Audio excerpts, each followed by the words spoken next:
Hi, everyone. This is Brittnee Bonds, and welcome back to the podcast. I love it when you say it like that, baby. This is my very, very dear friend, Alaska. She has... Hi. How are you doing?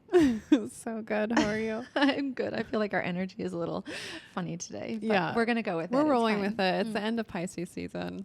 Whenever or the end of Venus. We don't know. And something the in the astrology. Virgo. Let's blame it on something else besides our lives. So everyone really enjoyed the last podcast. Amazing. Love to hear it. So we wanted to have you back on the show. We, as the in, royal we. as in like the whole community of everyone who is here listening. Perfect. And I have absolutely no clue what we're going to talk about today. Me either. We're here, not even in our house, not even either of our houses. So there's a big story I have yet to share with all of you about what happened with my villa. I don't feel like I want to go into it today, but just know that there is a very juicy, dramatic story of why I'm no longer in my villa. Incredible. Incredible. Incredible. That's one way to put it. But I, at the same time, have a big invitation to expand the play parties worldwide, and investors and business team being built out. And that's very exciting. Yep. So in all of the chaos, there is beautiful things unfolding. I feel like it's always in life. I literally just made a post about this the other day where I was like, literally the worst moments in your life are always going to lead you to the best ones. And I just think this is like one of the truest things in the world. Yeah, I mean, I feel like if we can harness that energy. If you can harness the 100%. I feel like there should be like a little caveat there. You have to use the worst thing in your life to make a big change, and then it'll bring you to the best places. That is you could also very, very important. You could also very just important sit element. in your room and cry. I mean... But actually, that I feel like is what I did do for a lot of my life, not knowingly. Mm-hmm. Like I just kind of like whenever I had something really challenging happening in my life, I would just kind of wait it out, like hoping that enough time would pass or enough something else would distract me or the person would come back or the situation would magically resolve and it would just be like, oh, and now it's different or now I forget about it. But actually I recognized mostly through my last heartbreak that the thing you have to do when you meet one of those worst moments is to truly ask yourself, like, what is this showing me about myself? Like, what is this showing me about my relationship to myself? What do I need to learn here? And like, then do whatever it takes to make sure that worst moment brings you to your best moment. So that's how you phoenix rise out of that ish. Yeah, absolutely. Because I feel, so what you're basically describing is like you went into like a freeze mode in the past. You kind of just like freeze energetically 100%. And you were like, someone else please save me or fix this 100%. Or I'm just going to act like it didn't happen. Yeah. Or I didn't even have language for it back then. Yeah. You know what I mean? Like I think so much of this stuff that's happening for us in our lives is so unconscious because we just have no connection to the language for these things. And so then it doesn't really exist, you know? Like I just thought like, this is just what we do. We wait things out. Like we just wait until something changes or life moves on or you forget about that thing or it doesn't hurt as much or it's not as embarrassing. And like, you know what I have to say to that? Yeah. Fuck that. Yeah, fuck that. Fuck that. But it's also really brave to say fuck that and to actually like make a change when you go through something so challenging. Like, babe, you saw what I just went through. Absolutely. Like most people would be on their knees crying. Collapsed for sure. Or just frozen for like 6 months, you know? And I'm like, okay, now I'm starting a company. Okay, now I have investment. Okay, I just got another villa. We're going to do an epic play party next weekend and do a video and make a promotion. And sometimes you just have to take action, you know? I love it. I'm so here for it. I also will say that I spent like a couple days just kind of like decompressing. Oh my God, for sure. Into myself of like taking stock, you know, of what just happened. Yeah, absolutely. And also got some therapy, you know, like I was like, because I really do believe that every situation that happens, we bring it in and not like blaming ourselves, but like more of a we attract it in order for an opportunity to be healing something. Absolutely. And like sometimes it's also a test, like, did you really heal the thing? Absolutely. You know? So I feel like the therapy that I've gotten helped me in the current situation I'm in to make sure I'm setting everything up in a way that is For sure. safe for me, you know? Oh, I think what I was saying was I did take a couple days to like, Oh my God, for sure. to feel it, cry about it. Like when you have a big situation that's very dramatic, it's important to take stock, 100%. as we say in English, like really allow yourself to sit with it and like feel into it, you know? Yeah. And if you don't, then I think that's also what can cause trauma. I think that's why you go into freeze, because you're not actually choosing to allow yourself to feel all of the things and like move it through your body and like actually allow it to kind of be released from your body. And so you just end up in this freeze mode because what you're doing is trying to hold yourself really tight so that the emotion doesn't escape, or you don't have to notice it and you don't have to pay attention to it and deal with it, you know? Yeah. So I loved that the other day, actually. I don't know where we were, but you were like, we were like, Brittnee, what are you doing next? And she was like, I'm just going to go home and cry. We were at an ecstatic dance. And she was like, where are you going? We're like, I'm going to walk my dog. I'm going to go cry. I'm like, good for you, babe. Do what you need to do. Yeah, I just had this moment where I was like, oh, I just like, I think also because I've gone through a lot of rough stuff in my life where it was very dramatic situations, sometimes life and death stuff. And I don't wish that on anyone, but there is this moment of like, oh, I made it out. I'm safe, Absolutely. you know? And I think because I went through a lot of really hard stuff, my nervous system takes any, you know, there's like levels to that shit. Like there's like peak stress level. If it goes over this, my nervous system is like, oh, this reminds me of this really bad thing that happened when I was younger or in the past where it was very life and death situation. Yeah. And so I go into kind of this survival mode. Mm-hmm. And then it takes me a couple days to kind of like come out of that. Like, oh, wait, we're okay. Like everything's okay. And then like allow myself to feel the feelings in the moment. And I have been crying a lot this week, you know, like, Yeah. And part of it was also just, the island has been my home for all these years. And I know that all of you, my lovely, amazing soul family here, are sad because I'm, you know, making my moves off the island.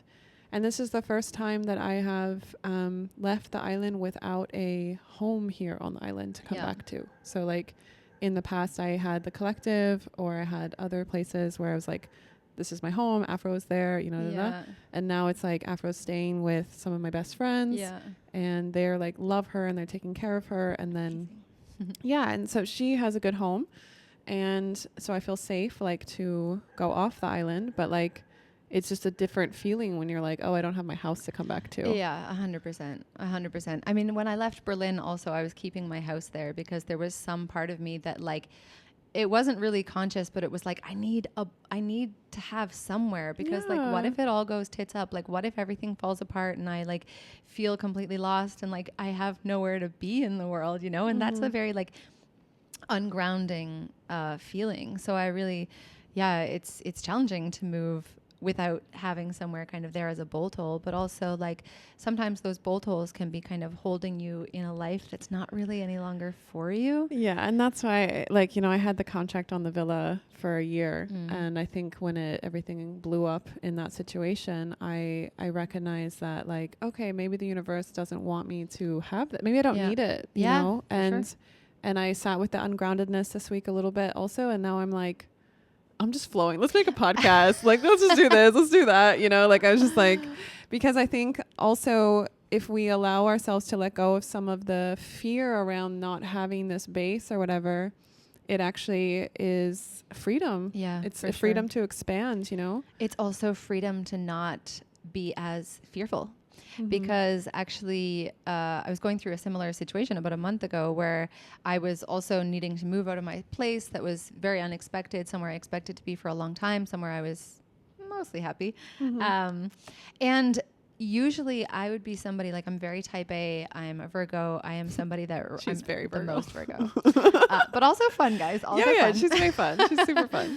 But I just really recognized that I was like, you know, I have two choices in this situation. And one is to like freak out and be like, oh my God, it's going to be impossible to find something. It's high season, all of these reasons why it was going to be impossible. And the other part of me was just like, you know what? I'm open to whatever needs to happen here. Like, I'm open to going off the island. I'm open to doing life in another place for a little while. I'm open to finding a house. Like, I'm willing to allow myself to go wherever the energy goes. And actually what was so interesting was that a house just kind of landed in my lap. And it was coincidentally a house that I had seen like a year previous, but I was too afraid to drive the road because the road was really steep. And I just was like, it's so interesting how my lack of conscious effort and stress and like fighting to find somewhere actually freed me up to say yes to something that was aligned, and I think it was really because I was willing to accept whatever the right solution was without needing to force it. Yeah, absolutely. I was just like, show me the door. Like, I'm ready. What's the door? Where am I going?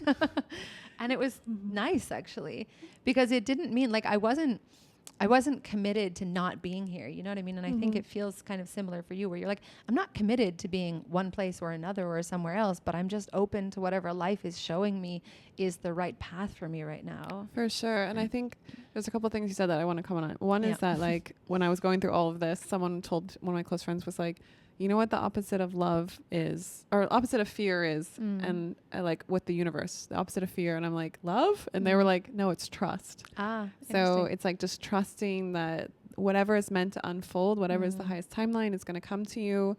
And when you can stay in this neutral spot and like be in your complete center, then you can recognize it. If you're in one of your, you know, if we're doing like parts language, like IFS, it's like if you're activated from a triggered part or a scared part or a fearful part, then that's the one that it's going to be focusing on this certain solution. But if you're like, I'm good, you know, like the universe is going to take care of me. It's all good. Where am I meant to be right now? Yeah, 100%. And I've had many of these moments recently where I'm like, okay, if I'm not meant to be on the island right now, like I can totally be here on the island. I can live here. Like I have a visa here. I legally can be here. I have a dog. I have a whole community. It's so much fun. It's beautiful.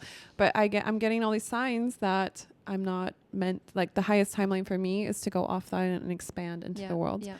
And some of the fun invitations I've been having, like I got invited to go to LA Fashion Week, like all expenses paid, which is like happening right now. But that for me was like too soon. We talked about this. It was like, should I stop everything and go to LA right now? Because LA is really in like 2 days time. I'm not even out of my villa. Should I go to Fashion Week? I mean, part of me wanted to go. Not. But yeah, that was too soon. Then the other part of me is getting invited to start this business that I've been wanting to start for years. And I'm excited to collaborate with all my friends on it. It just feels so aligned. And big news announcement, I will be in Berlin soon. 2 days ago, I had it completely come through to have like such an epic location to do play parties there. Amazing. And community events. So I will be there starting the second half of April. Cool. And I think the first play party will be April 30th. Maybe sooner, but I think 30th is like a good... I'm curious to know the location. I'll show it to you afterwards. Okay, amazing. It's so beautiful. Wow, it has a sauna. Is it a house? No, it's like an event space, but they also do like ayahuasca ceremonies there. They do other temple nights. So interesting. Yeah. Somebody was also telling me, this is an aside, but somebody was also telling me that they have an ayahuasca place in Ireland, and I was like, babe, the world is changing. People are waking up. I know. They're waking up. But in Ireland, they were also, it's in this place called Drogheda, which like, if you knew Drogheda, for anybody that's Irish, Drogheda, what? Like, is it super close-minded normally? It's just a bit of a random place. You know what I mean? Maybe it's good for random. Yeah. Just a bit surprising. Interesting. Ayahuasca in Berlin as well. Okay. Yeah, I mean, Germans are waking up hardcore right now. Okay. Yeah, that's happening. Yeah. I mean, also Berlin, though. Like Berlin. Yeah, Berlin. What was it? So you're going to Berlin first. I'm going to fly to TBD, like to be determined. But I think 95% I'm going to fly to Switzerland first. Yeah. Because my business partner is incorporating our company in Switzerland. Yeah.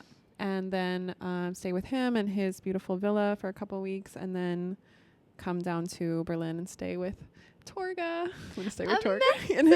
So cute. One of our really good friends started a co-living space, and I always forget, I'm not German. Friedrichstein. Yes, you are more German than me. She lived in Berlin for a while. I feel like everyone around 8 years. Everyone around me is more German than Everybody on this island is German right now. Well, in our bubble. Are there? No, just everyone. I went What to a about dance the class last Israelis? night. Oh, well, Come on. except for them. Yeah, come on. Okay, they're all German or Israeli. How was the dance class? It's Julie's dance amazing. class. Yeah, it was One of good. our good friends, Julie, does sensual dance classes here on the it was island. really nice. It's nice to like spend some time, especially if, like I'm in a launch right now, so I've been like at my desk a lot and like doing a lot of work, and so it's just like so nice to get back into your body and like really like get sensual. down into it. Yeah, it was a little bit of Tate McRae. I'll show you later. Last time I did a dance class, I like did a performance for everybody afterwards. Yeah, we had our girls' My inner night. 6-year-old was like, "Watch me! I'm going to show you my dance routine." I filmed it. I was there. I loved it. Oh my god, it was so good. You guys should do a performance. Oh my god, tell Julie you guys should do a performance for the island. Then you could be like preparing for it. Okay, That would be I'll so do fun. it. Oh my god. What if so another aside is that I just got a villa for a play party next weekend. Oh my so God, if you're I'm here so on the island excited. listening to this, Yeah. last big one, March 29th. I'm my like God. literally leaving town like 3 days later. Perfect. But it's even bigger than my old villa, and I'm you guys could do a excited. performance there. It could be part of the vanilla. Okay, thing. she's gonna have to teach me. She's gonna have to give me a private lesson. Oh my god, that would be so fun. And maybe learn more of the dance. Because right now it's like a 30-second dance and then it's over. But that's all right. But this is what I love about all of us girls here is like we are all into like our sensuality and like exploring it and like connecting on it. And, you know, I feel like in the outside world, there's still a lot of shame around it, Yeah, you know, 100%. or like not as embodied. Like they want to be more embodied, but they don't necessarily know how. Yeah. And I feel like amongst all of us women here, we have different parts of the embodiments. Yeah, We're all sharing 100%. it back and forth Yeah, and for encouraging each other. And I think that's what's so powerful about being around a group of women that have diverse backgrounds and diverse healing styles and all of the things that we do. Like amongst all of us, I have like, there's just like so many things that people do, but also like different people in our group embody different parts. Like some people are really confident, some people are real showmen, some people are like, they're just like good all rounders, you know what I mean? But Good it's like, all rounders? Which one is that? Who's the good all rounder? I want to know. I mean, Kat's don't pretty know. good all around. She can actually, Kat's been wild these days. I She's like our love wild it. woman right now. She's Yeah. like at the party the other night. She was like, "Who is she? Who is this woman?" She's having a little renaissance of in herself. We are so celebrating you, Kat. If you're listening to this. for sure. But I loved it. She was like picking up on it was like she was watching herself from the outside. She was like, "Who is this woman?" She was commenting on herself. Yeah. Who is she? I love this. Oh, and I don't know if you wanted to. I know you brought this up. So just so they know, so that we're having real-time conversations on the podcast. So like if it's something I want to say no to, I'm on camera. Amazing. Perfect. it's fine. I Go can for cut it. it. I can cut it. So tomorrow. So there was supposed to be a play party tomorrow, but Now you're going to do it next week. Yeah. So I got to take all the stuff home. No. So I'm doing 2. Okay. So Amazing. there was a bunch of couples that signed up for the play party that was supposed to happen tomorrow. Yeah. I'm not in my villa anymore. Uh-huh. So I kept trying to like refund their money and they were like, no, we're going to wait for you to find another location. I was like, guys, I don't know if I'm going to find I'm one. literally doing a podcast, not my house. Not in my house. But we're here. But we're here. And so one of them, she said, we're leaving the island. I said, I think maybe I'll do one next weekend. And she's like, I'm leaving the island. We're leaving. Most of us are leaving the island on Sunday. So what if you came and did like a private play party in our villa? Like, Yeah. and I was like, okay, I'll come check it out. And so I went and looked at it yesterday. Yeah. And I mean, it's not like as big as, you know, it probably can fit maybe max 20 people for a party. And I just told them, I was like, I need to make this amount of money in order for this to be worth it. And they were like, cool, we'll make sure that happens. Perfect. And I was like, wow, this is actually really fun because imagine in the future if people just hire me as, I mean, I've done this for festivals, but like, I just imagine like private groups of friends or married couples where they want to, you know, just hire me and they're like, we already have the people, we already have the location, just come facilitate. Yeah, for sure. And like, if you want to bring any fun friends or whatever. What? No, I just mean like if I have like my crew of women that want to come and 100%. just like help host and stuff. Yeah. And so I said, okay, so we're doing it tomorrow. I think right now we have like 15 people coming. Cool. Is it all couples? I think it's like, okay, it's mostly couples. Okay. But I don't know if they're like real couples or like compagnon couples. Oh, This is the thing on compagnon where people are like, we're a couple, but we've been together for like a week, you know? right. Okay. Oh, I thought it was going to be the other way where it was like, we're a couple, but we're also open to not being a couple. You never know. It could go either way here. Yeah. Okay. Also, if they're new couples. I feel like they're like loose couples. Okay, fair enough.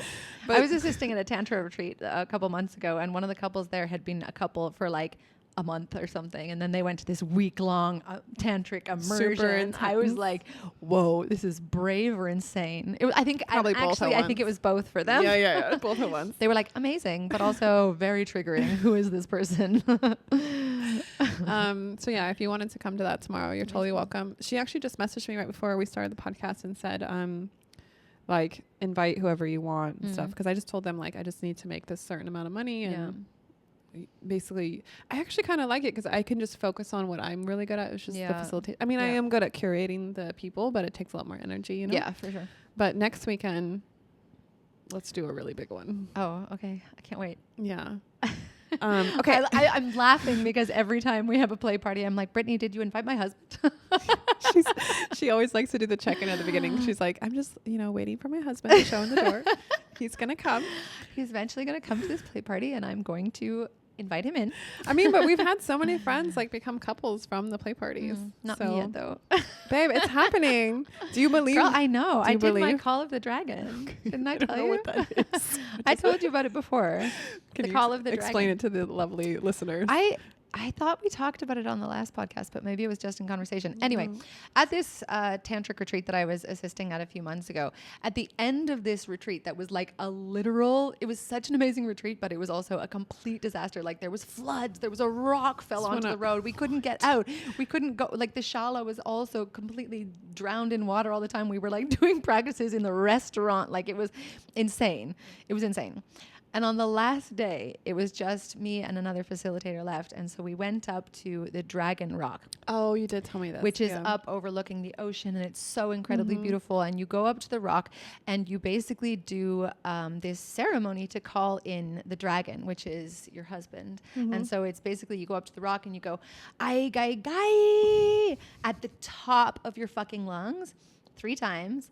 And you're calling in the energy. I don't know. Maybe the Russian girl that was also there. I love it.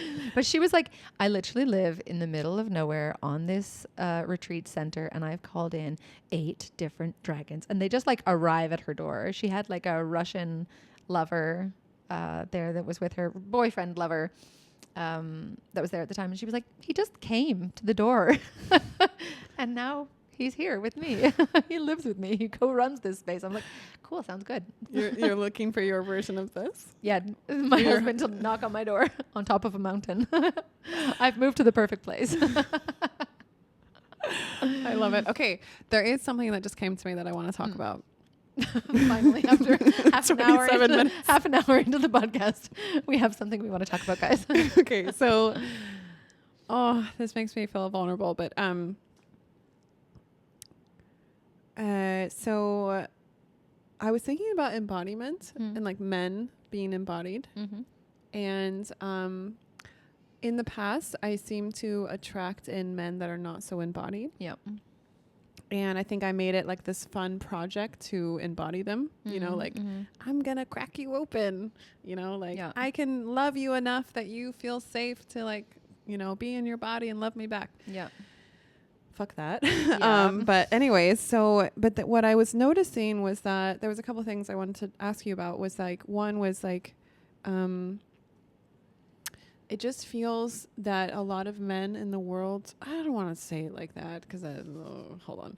It just feels like the ones that I was attracting in were not in their bodies, but they wanted to be. Yep. And so that's also why I felt like, oh, I can just help you, you know? I can work with want. I can work with it if you want to. Yeah.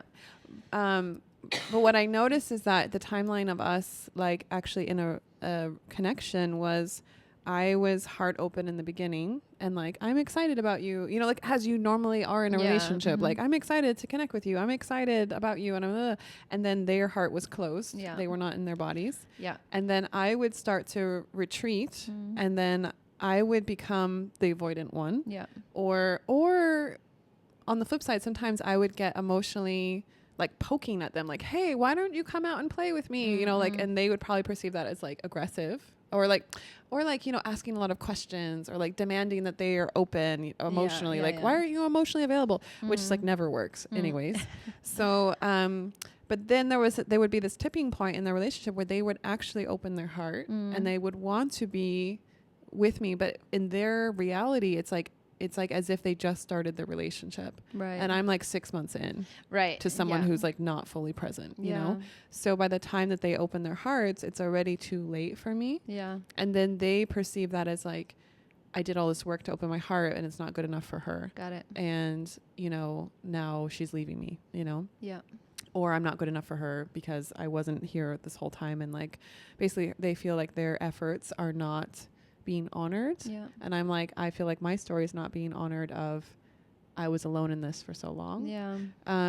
But I recognize now that like, one, don't get in a relationship with someone who's not embodied. I mean, like, at least be on the same vibrational page of like where you're at. And there's things you can learn from each other, right? Yeah. But I wanted to ask you, like, I don't really even know how to ask this question, but there was a part of me that was like, you know, as women, this is our superpower, is like embodiment and understanding our feelings and being able to talk about them. Yeah. And for a lot of men, they have not been given these tools, or they haven't had the chance to learn them. And so they're like scrambling to catch up. Yeah. So like, where's the fine line between us being willing to work with them? And I know a lot of women reach out to me and ask me this, like, where's the fine line of like them, you know, like being their teacher versus like, no, I need to, because after, especially my last relationship, I was like, I deserve to be met emotionally. I deserve to be met. And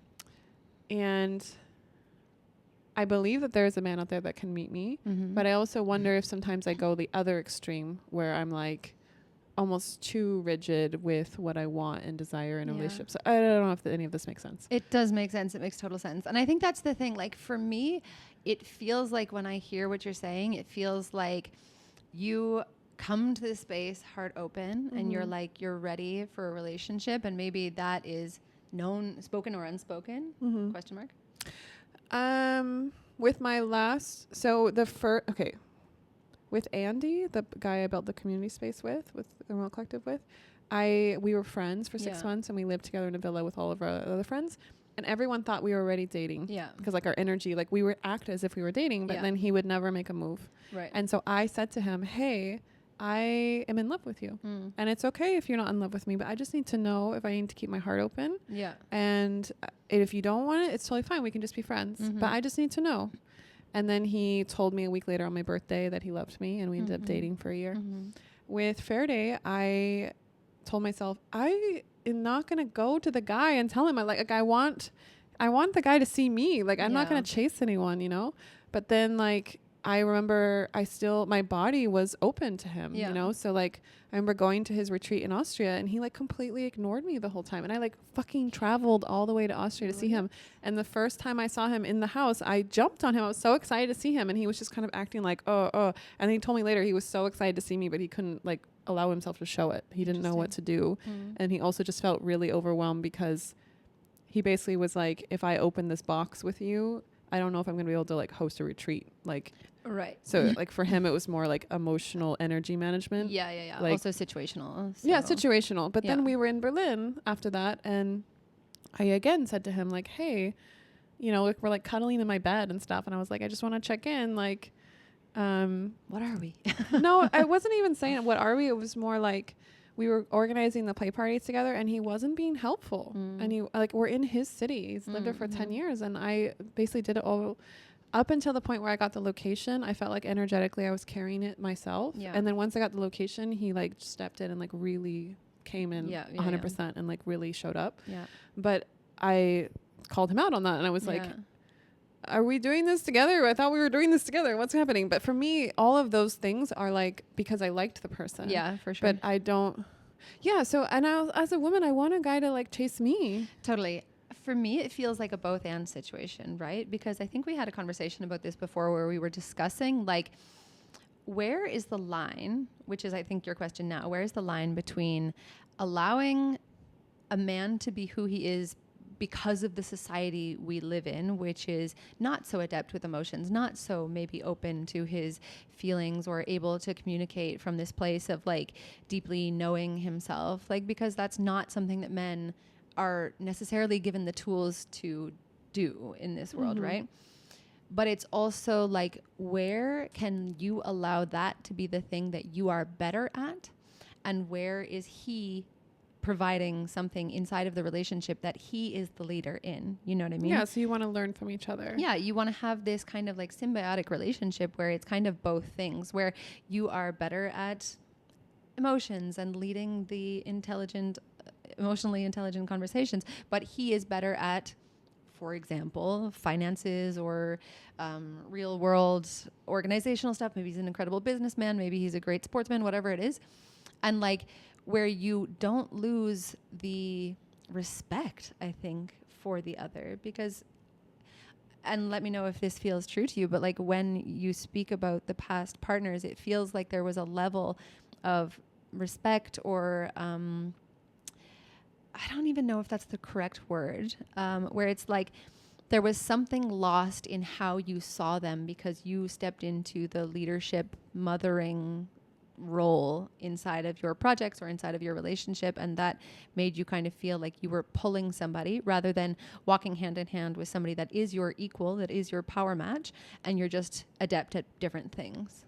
For sure. I feel like emotionally, at least at certain points in both the last two relationships, I was like dragging them behind me. 100%. Like, come on, let's go. And I resonate with that fully. But that's also on me to put myself in a situation where I'm dragging, like, it's like, what were we doing? Like, why was I dragging them? Why were they letting themselves be, like, what were we doing? Like, why is anyone saying yes to this? Yeah. Because now I feel like, especially in the last relationship, I just feel so awake to it. But there's also still a lot of grieving of me feeling really alone in those earlier moments in the relationship where I can see their potential, like don't date potential first off, but like I could see the potential, I could see their trauma, I could see like what they've been through, and then my heart goes out to them, but that's not an equal partnership. No, you know, because your heart starts making excuses for them. You know what I mean? Yeah. And I think also there was shadow parts in me that was like also willing, like that was one conversation I had with my business partner where he knows me for many years, and he's like, yeah, I see that in your past relationships you would go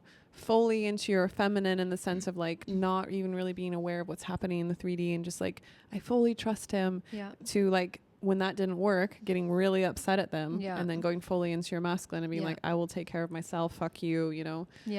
But it feels kind of like this door, it's like open or closed, and it feels like maybe that feels like the two modes that you embody, right? And that's literally what I got therapy on this morning. Which is what, because the true place to be in the beginning of a relationship before you truly know who somebody is, how they will show up for you, is to be kind of in the middle, where you are available to be heart open but discerning enough to be heart closed if you need to be. And I think that's kind of where I'm settling in right now, and like in everything in my life. Absolutely. And that's 100%. Also why I haven't gotten into a new relationship, because I wanted to take the time to, like, every relationship is such a gem of things that we can learn from and like and like grow in, like, and if you jump, which I have done many times in the past, just jump right into the next one. It's like you can still kind of learn that while you're in a new one, but not like, I don't feel like it really gives it justice. I mean, I think that there is so much that needs to shift in between, especially destructive or challenging relationships, where you really recognize that you have fallen into or stepped into a role where you really don't feel comfortable and don't want to be. Like, you don't want to live your life as this mother dragging child boyfriend along behind you, right? And at the same time there was another part of me that was super traumatized, that didn't feel safe in the world, and I wanted him to drag me along. So we were like both doing it back and forth in different ways, and then I just stopped everything and I was like, I want to look at this. 100%. Because like, what is it behind, like, we don't do these things just because, I mean, we do them because they're familiar coping mechanisms, but we have these coping mechanisms because of the different things that we think and believe, and like the conditioning that we were brought up with, what we believe love feels like, what we've seen relationships look like, what patterns are out there, what identities we hold about who I need to be inside of a relationship. And then all of a sudden, like, if you are moving from one relationship to the next relationship without actually healing any of the identities that you hold that are kind of pushing you into these spaces in your relationship, then like, of course you can't just like choose a better partner or like have a different relationship materialize, because ultimately you are the same version of yourself. Yeah, you're just attracting you're attracting the same person, you're choosing the same person, you're going into the same patterns, like, and it's all a repeat. That's why so many of our relationships can just feel like echoes of the last one, and it like different core things are coming up maybe, like but ultimately, like, you're repeating. It's all just an echo of the one that was previously. That's why I love that you're doing like therapy, especially parts work. It's so powerful to start to talk to those pieces that are like, well, actually, who is this part of me that's dragging somebody along behind them? Because you might think, oh, it's like, I'm the powerful mother that knows how to do anything. Nah, babe. It's like, it's the scared part of you that doesn't trust that she deserves a man that can meet her fully and can hold her in her fullness. Doesn't feel safe to like unfold. Absolutely. And like let go and like trust someone, surrender. Yeah. If you don't know what we're talking about internal family systems, IFS, parts work. I feel like there's many different names for it these days, but basically it's just the idea that there's different parts of your psyche that have different needs. Yeah. And it's really important to like go in and like talk to these different parts of your psyche directly, because cognitive behavioral therapy is just of the mind. Yeah. Consciously talking in the mind. Parts work, IFS, is somatic. So it's actually talking and like, where is this part showing up in your body? What does it feel like? What are the exact sensations? Yeah. Like, what happens when I talk to it? And like, also when you talk about parts, like, you know, that can sound a little like, what the fuck is a part? But like, a part is like literally the 6-year-old version of you that like had her dad walk out on her and she never saw him again and she was really confused, and now she's like the one that's running your love life. Yeah. So it's basically a part that had a belief created. Yeah. And that belief is now being perpetuated in your life. So for instance, in a situation where your dad walked out on you, there's a belief that like men will walk out on you, or that it's not safe to trust men because, you know, when you trust them, suddenly they're going to abandon you. And that part is going to keep attracting in situations that validate that belief because it wants to have the opportunity to actually change it and heal it. And often we think that the way to heal the part of us that feels like men will always walk out on us is to finally get a partner, drag him along behind us, and make sure he never fucking leaves, because we become his God in many ways, because we're like, well, like, your life was terrible before me, but now I'm dragging you along in my life. My life is good, and now you have a better apartment, or you're more secure. And like, so in some ways then we're like, well, the best way to heal this part of me is to make him love me unconditionally and never leave me. But actually the true thing is like, that's still you perpetuating the same cycle, because you've chosen the person that is least equipped in the entire world to actually fulfill that desire that you have for yourself.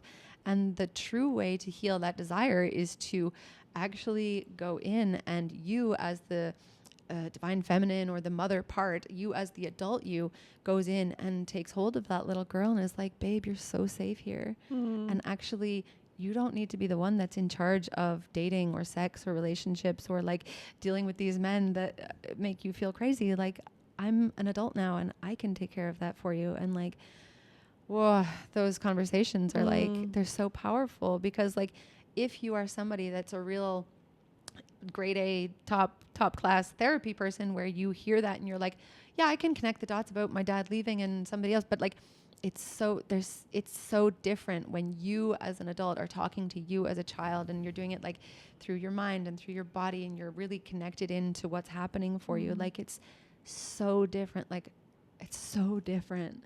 Yeah, it actually fixes it. It's game changing. Like, you could spend like 10 years on like talking therapy and then do like, you know, 1 month of somatic therapy and have the same effect. Oh my God, it's so incredible. I remember my first it was a coaching session actually, rather than a therapy session, because I had been like a therapy girl for a long time, but like nothing ever touched me. You know what I mean? Therapy girl. A therapy girl. Yeah, because people like us are so good at therapy. We can like talk circles around the therapist. 100%. Because we can hide behind whatever we're saying. Yeah. But It's also, you get kind of numb to it as well. Like, especially when you've had like, I think childhoods like we've both had where like things were like quite crazy. And you've retold that story so many times that it loses its charge. Not in your body. It's still very charged in your body, but you saying it to other people it's not affecting you. Like, I also remember having a friend that like she would really lead with her trauma, and it was a way that she made people feel close to her, but for her, it didn't touch her. So like people felt close and people felt like she was like this wounded bird that they wanted to help, but ultimately she was very detached and she was not touched by it, you know. That's a whole level of trauma. Yeah, for sure. Yes. There's a whole story. I won't go into it. So do you think that, like, I also just look at men in general and I'm like, as a collective, like me and Kat were talking about this the other day. We were like, should we just like, as a collective of women, like gather some of the, you know, the more developed men. Yeah. And teach them embodiment so then they can teach all the rest of the men, you know?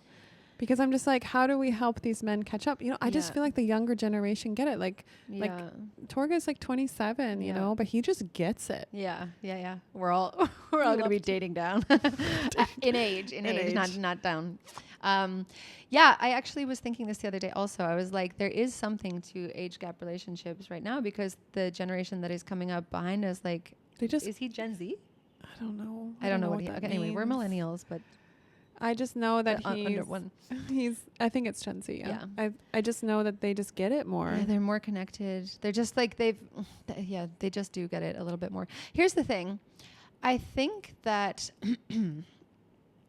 women can teach men to a certain point, but it is not a woman's job, and cannot be women's work to make men care enough to do the work. Oh, for sure. Or to show up to actually like, you know, hold the space for other men to also do the work. You know what I mean? Yeah, it has to be their desire first. Yeah. I also believe that it's better for women, if women are going to share this with men, it's like not the one that you're dating. Yeah. 100%. So like, that's also why I love our friend group, because like we all kind of help each other and show up for each other in different ways. And like if one of our friends, partners having a hard time, like sometimes I'll go talk to the guy and I'll like just hear him out, you know, and then give him like a feminine perspective. And it's not, I mean, as best as I can, it's not biased, but it's more just out of love. And it seems like it helps, you know? And I'm like, what if we all were kind of showing up for each other like this? I mean, it would be beautiful, and it could be beautiful. And it's a challenge, right? Because it's like, men, there is this part where men also need to be the ones that are taking, you know, the initiative in that, to like, you know. I feel like they want to, they just don't know where to go. Like I talk to a lot of them, I coach a lot of men, and they're just like, I literally open my computer and I look up like, what is a masculinity, and I get like Andrew Tate, you know. 100%. And so like these really loud podcasters are out there, and then there's also the other end of the spectrum is like super woo-woo conscious tantra men that are in my opinion not fully in their masculine. They're more 100%. Leading in their feminine energy. So it's like, where are the role models for them? Or like literally, where do they even get this information? Totally. But then sometimes I'm like, are the best role models for men women? No, I don't necessarily think like we women need to teach them. I'm just saying I'm here to help if they want it. You know, I don't necessarily want to do that for my partner, but I'm here to help everyone if they want 100%. It. You know, I also feel this is something that's been a painful point for me growing up, was that I really, for like who I am in the world and like sexuality stuff, and like there wasn't really a mentor for me. You know, and I don't know if this is just how it is for a lot of men in the world that are going to be like leaders of our new earth, whatever that means. Like maybe they need to be their own mentor. I don't know. Yeah. You know what Torga, I tell you what Torga said to me. He said, I'm so excited to meet your life partner because I'm so excited to learn from him, you know? And I was like, wow, that's really beautiful, but also I felt this like responsibility, you know, because, you know, for our community, I choose, and this is what I've always wanted, is someone standing by my side that is an equal. Yeah. And also cares about the community as much as I do. Yeah. One of the phrases or words I always use to describe the man that I will be with is power match. Someone that is truly an equal on all fronts, where we are really toe to toe. You know what I mean? There's not one that is behind or pulling or dragging or. Yeah, but you know, it's funny. What's her face? Teal Swan says that she doesn't believe in power matches because she says it equals competition. But I think like... Does that feel true to you? I think she has a lot of things that she has trauma around men. Yeah. I think like for me, I would like to be with someone where we have like the baseline amount of like we're playing the game at the same vibrational level. Yeah. You know, and then we can complement each other. Like you were saying, like you take the lead in this, I take the lead in that. Yes.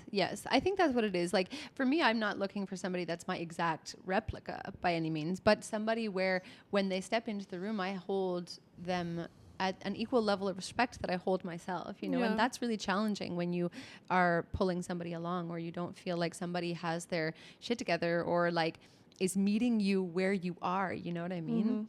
I think it's really hard to hold that level of respect for them, and not because they're beneath you or below you, but just because you want your life partner to be somebody that you trust fully with. Like if I got sick or couldn't if you fall apart, if I am falling apart for whatever reason, like, can you hold the life that we have right now? Like, can you hold it? Can you make sure everything is still good and going? Because I remember when I was with my last partner, my mom died. And, like, there was just no holding. You know what I mean? Babe. And it was really painful. Because it was like, I just really felt in those moments, I was like, if I'm not holding this relationship up, if I am not the structure beneath the wings of this relationship, like there is nothing and no one. And that is an incredibly unsafe and ungrounded place to be. Yeah, it must feel really lonely. So lonely. But it's like that when you're walking, if you're really planning on walking through life with somebody, you want somebody that can really hold when you cannot hold. And that is really what you want from a relationship, like someone that can truly like be that equal, because you can hold it and you want somebody in your life that can equally do that. Yeah, right? I totally resonate with that. I mean, I just wanted to speak to that loneliness. That's how I think that loneliness is what, you know, really burned my last couple of relationships, because this buildup of feeling like, wow, I'm holding more than I should in this situation, energetically, emotionally, whatever. Yeah. And then just feeling like not seen in that, you know, and then that just like, it burns. But I've been reading this book called How to Be an Adult in Relationships. I know I've talked about it. Wait to have it. Yeah. I'm going to give it to you after I finish. But it was saying that like in our childhood, we rely on our parents for 100% of our needs, right? But when you're an adult, like that, your parents should have taught you how to take care of about 70% of your needs. Yeah. And then the 25% of your emotional needs should come from, or should. It's healthy for it to come from your partner. Yeah. And then like the rest of it is either you or animals, your friends, your family. Yeah. But like in a lot of our modern day societies, like I feel like there is a larger percentage that is getting put on romantic partnerships. For sure. More than 25% emotionally. And I was really feeling into this myself too, because I was like really facing it. I'm like, were there parts of me that wanted my partner to meet more than that 25% because I don't have my family, because, you know, there were many parts of my life where, most of my life I felt really lonely, and then like finding someone and feeling like, oh, they get me. And like, you know, it can easily become codependent. Yeah. And so, well, just want to own that. I think the answer is yes. I was doing this. Yeah. And that I've spent the last year out of this partnership to like out of my last relationship to like build this up within myself. That's why I got the villa. That's why I've been like really expanding myself financially, really leaning into my soul family, and like allowing you guys to show up for me. For sure. I think in the past I was like, yeah, I'll show up for you, but I won't let myself be vulnerable and receive from you. Totally.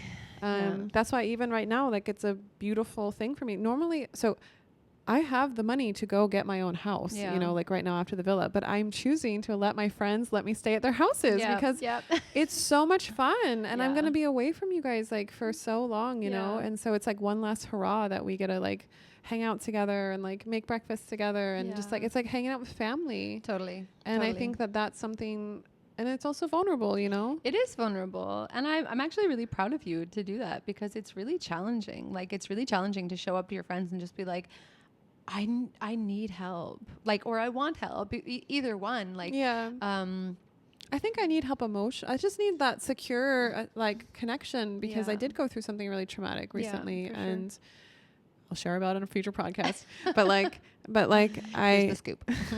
I'll give you the tea.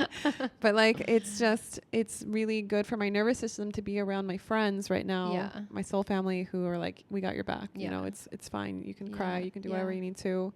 And so now, like, when I think about what box, or like what is my emotional capacity that I'm asking my future partner to fill, it's a lot less than it was before, and that feels healthy.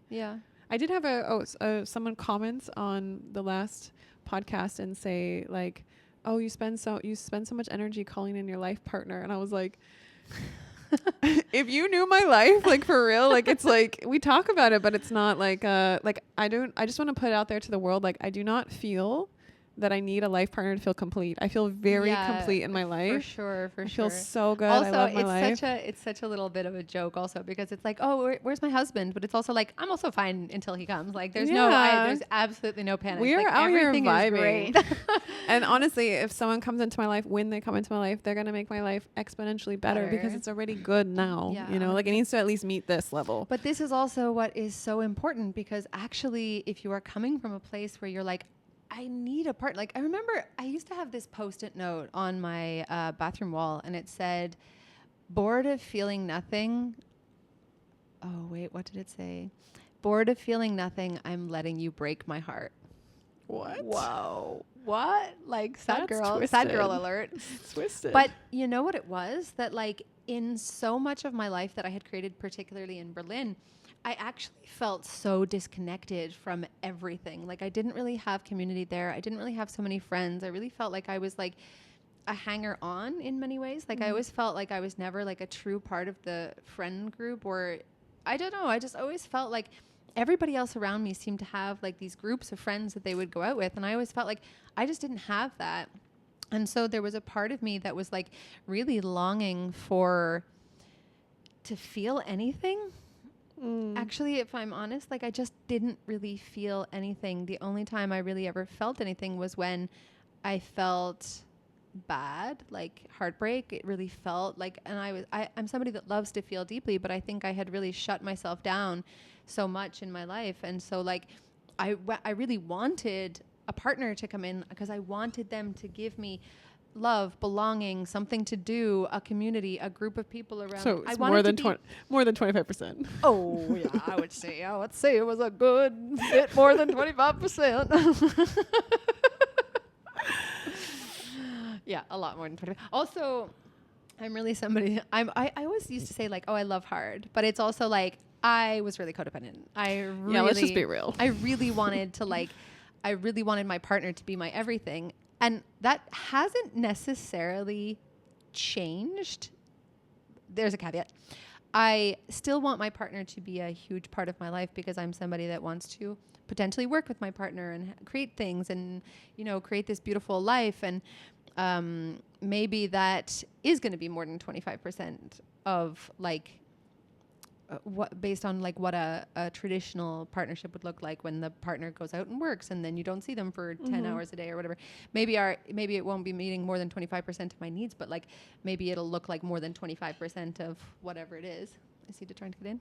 Yeah, I think we need to wrap up, because I saw them messaging. Uh-huh. Our friends who are, this is their house, they're coming now. Oh, they're coming back.